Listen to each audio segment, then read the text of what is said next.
Have you ever experienced the moment where you've gone through the whole process uncovering what somebody wants and needs, and then you get to the point where you need to actually ask them if they would like to go ahead, and you freeze? Or you suddenly choke up, or you feel nervous when it comes to asking for the sale. For many people, this is the part of sales that they dread the most.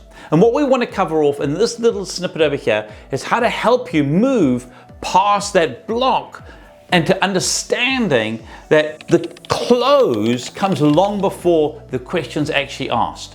And that actually, by helping somebody move from what they want on a pathway to getting it, you're actually serving them incredibly well, which is what sales is all about. Serving people to help them get what they want. Hi, my name is Mike Clark.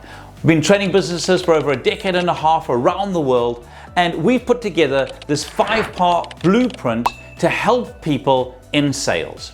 I really encourage you to get your piece of paper and get a pen so that you can write down the things as we go through them. What we're covering off this week is around the close. That dreaded part of sales for many salespeople, where they're having to ask the client to part with money. And they feel awkward about it. That's when imposter syndrome kicks in for many people, and they feel that sense of doubt. People talk about sweating, their palms going itchy, their heart pumping, and they're feeling like this client can surely see all of that. If that's you, I want to give you a little bit of reassurance by helping you to understand the psychology of the person you're talking with. If you've connected well with somebody, if you have truly understood what they want and need, if you've explored what they're looking for, you've shown them what pathways they could take to get the outcome that they desire, then the close is just the logical next step in that process. It's not a big moment, it's just the next step. I've found out what you wanted, we've explored it, and now we're going on to helping you get it. When it comes to selling, what a lot of people don't understand is that most people make up their mind who they're going to buy from at the question stage of the process. If somebody's asking you really great questions, if they are seeking to understand what you want and need, they're seeking to understand your pain points, they're educating you as they're going along, they're asking you questions that show that they care about you, most people get a little voice in the back of their head and go, oh, this person cares about me. I think I'm going to deal with this person. And so we make up our mind long beforehand. I'm sure many of you can relate to this. You walk into a store or you're dealing with somebody and you just get that feeling that they're like, I'm not going to spend money with them. And it doesn't matter what they do, you've already made up your mind. They could have the perfect sales pitch, but you're not going to go ahead. Whereas other people, you're like, oh, this person gets me, they care about me. Oh, and you want to do business with them because you know that they know you, they've taken the time to get to know you. And so when we're selling to people, remember that we're serving them and we're understanding what they want and need.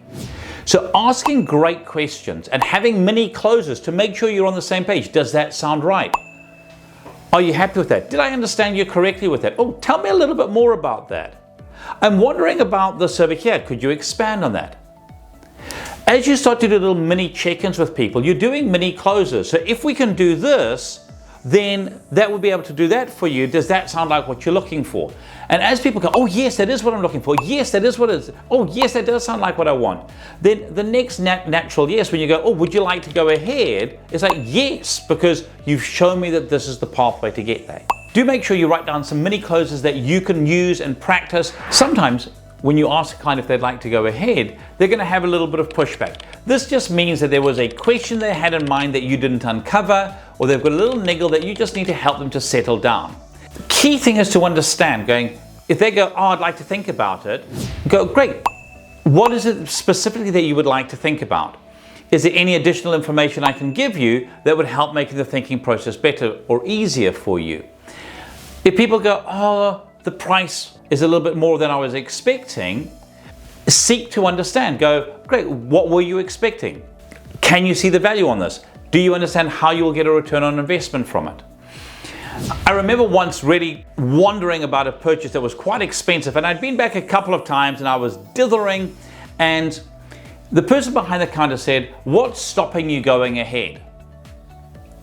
And I stopped and thought about that, and I thought, oh, Actually, nothing. It's a big purchase. And what she did was she helped me to make the decision.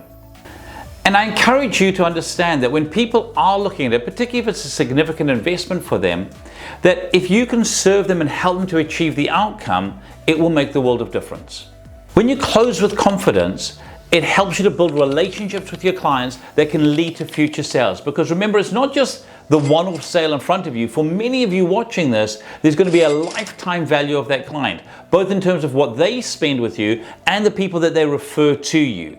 And when you remember that and you focus on building relationships with people, serving them incredibly well and helping them get what they want and need, then not only will they value that relationship with you more, but the value of that client to you will significantly increase. Great, so this brings to a close our 5-step blueprint. As I've mentioned, this has come from our Sales SOS course, which is a 6-week online course where you're doing 15 minutes a day. Sales is so much easier when you understand your mindset, the psychology of your clients, and the sales process that you need to go through, the ability to ask questions, manage objections, and have an effective close. If you'd like the skills to do this in a way that's easy to understand and, most importantly, easy to apply, I do encourage you to sign up for the Sales SOS course in the link below, and we look forward to serving you and helping you excel in sales. Here's to your success.